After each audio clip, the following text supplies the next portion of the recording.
বর্তমান বিশ্বের সবচেয়ে দ্রুতগামী যে প্যাসেঞ্জার প্লেন আবিষ্কার হয়েছে এটার নাম হচ্ছে বোম সুপারসনিক। কি নাম? Bomb supersonic. এটা ঘন্টায় চলে 1300 কিলোমিটার বেগে।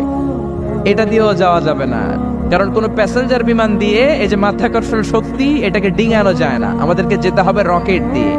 কোন রকেট দিয়ে যাব? যে রকেট দিয়ে নীল আর্মস্ট্রং, এডউইন অলড্রিন আর মাইকেল কলিন্স 1969 এ চাঁদে নেমেছিল।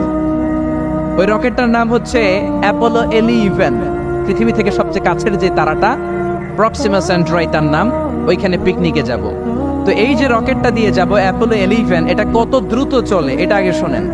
এই অ্যাপোলো 11 সেকেন্ডে চলে 11 কিলোমিটার বেগে, মিনিটে চলে 660 কিলোমিটার বেগে, আর ঘন্টায় চলে 39,000 কিলোমিটার বেগে।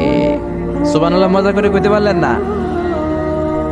39,000 কিলোমিটার বেগে ঘন্টায় চলে। আচ্ছা, বাংলাদেশ থেকে আমেরিকা কত কিলো হবে? 8-10,000